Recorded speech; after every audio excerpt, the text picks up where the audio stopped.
Le monde de la Formule 1 a été secoué par l'annonce du départ, je pèse bien mes mots parce que là tout est important, du départ de Adrian Newey de chez Red Bull. Et déjà, vous comprenez que c'est un personnage un petit peu particulier, Adrian Newey, parce qu'on vous dit qu'il quittera ses fonctions à la fin du premier trimestre 2025. En général, les postes à responsabilité, soit vous vous faites virer sur le moment, soit c'est à la fin d'une saison. Voilà. Et là, non, on sent bien qu'on veut vraiment utiliser Adrian Newey jusqu'aux dernières heures de son contrat chez Red Bull. Adrian Newey, donc le concepteur de ces Red Bull, 25 titres de champion du monde en tout. Je crois que c'est 13 pilotes et 12 constructeurs. C'est énorme. Une sorte de mage de la Formule 1, quelqu'un qui voit circuler l'air autour des monoplaces. Et donc cette première question Stéphane, est-ce que c'est le début de la fin pour l'équipe Red Bull avec celui qu'on peut considérer comme le druide de la tribu Red Bull qui partirait, ou bien est-ce que c'est simplement un passage de témoin? Impact zéro ou proche du zéro pour moi. Franchement, c'est Epsilon. Parce que quand tu es en 2024, ça fait déjà longtemps que tu as réfléchi à 2026. Adrian Newey, c'est quelqu'un qui a pris de la hauteur, il l'a dit lui-même, il a dessiné simplement quelques pièces de la voiture de l'actuelle Red Bull. Et c'est Pierre Vacher, le français Pierre Vacher, qui est directeur technique et qui a même fait la refonte totale du concept de la voiture cette année, et c'est lui qui l'a fait évoluer au plan mécanique, au plan aéro. Et Adrian Newey, c'est un super conseiller qui va guider l'équipe, qui va l'aider à définir, qui va définir même lui-même les fondamentaux de la voiture du prochain règlement. Il n'a quasiment jamais loupé un grand virage réglementaire, à part en 2009 où il n'avait pas vu l'histoire du double diffuseur. Ah, c'est Ross Brown qui l'avait trouvé, tout à fait. Un autre génie. Pas Ross Brown, parce qu'il est arrivé, l'idée était déjà sur la table. Tout à fait, ouais. Tout à fait. Et donc,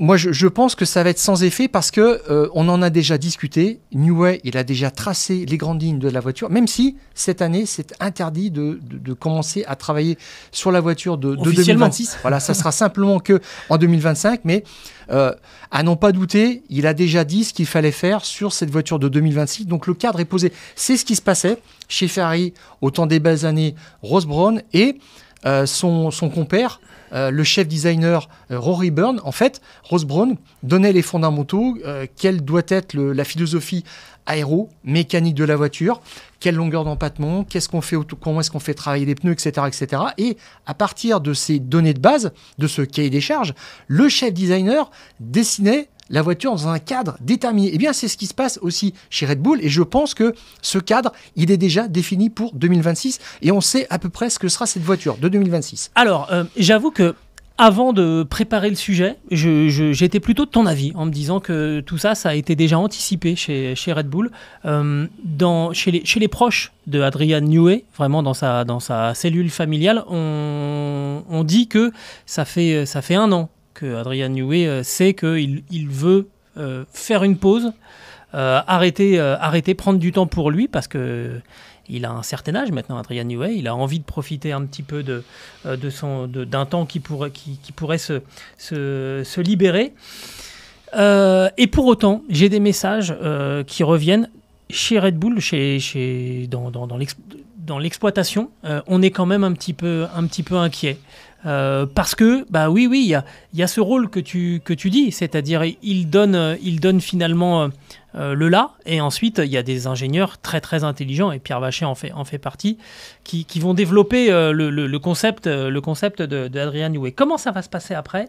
Eh ben, ça fait partie des enjeux qui vont être très très intéressants à suivre sur les prochains mois. J'ai été persuadé que sachant depuis 1 an que Adrian Newey voulait prendre du recul, que en fait Christian Horner, c'est simple, il y a 2 solutions. Quand vous avez un ingénieur de génie il vous fait votre voiture et surtout, il ne fait pas la voiture d'un adversaire. Donc moi déjà, je pense que Christian Horner, il a gagné du temps comme ça, en gardant finalement Adrian Newey, en lui laissant un petit peu plus de liberté pour faire d'autres projets. Il était sous contrat jusqu'à fin 2025, oui. Pour être précis.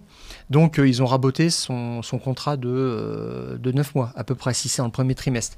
Maintenant, qu'est-ce qu'il va faire parce que quand Adrian Newey dit je quitte Red Bull, est-ce que c'est pour aller dans une autre équipe? Est-ce que c'est pour vraiment prendre un camping-car et visiter le sud de la France comme il l'a déclaré? J'ai une piste en image, Stéphane. Oui, alors, j'ai plusieurs pistes. Je sens que tu t'es fait plaisir. Ah oui. D'abord, la première, c'est la piste Fiat, le groupe Fiat, Ferrari, oui. Avec le Ducato Camper Van, donc qui pourrait bien séduire Adrian Newey. Bon, vous l'avez compris, est-ce qu'il ira chez Ferrari? Apparemment, on est prêt à faire un pont d'or. Et même Fred Vasseur aurait vu Adrian Newey, il a fait escale à Londres avant d'aller ensuite à Miami. Donc évidemment, Fred Vasseur, il a déjà décroché la signature de Lewis Hamilton. S'il met Adrian Newey là, on lui fait une statue à Maranello. Enfin, c'est fou.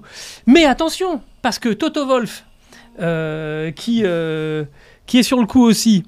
Il pourrait très bien lui proposer le Mercedes Sprinter. Ah bah alors là, c'est l'argument décisif. Qui est très très intéressant. Mais Audi arrive. Oui. Et dans le groupe Volkswagen, on a le Grand Florida qui pourrait être intéressant aussi. Et puis Bruno Famin. Alors lui, j'ai quand même un petit peu peur parce que ça va être compliqué de séduire Adrian Newey avec le trafic Space Nomade. Il faut déjà qu'il commence par le refaire. Oui. Un coup de soufflerie là tout de suite là. Et puis après on verra ce qui se passe.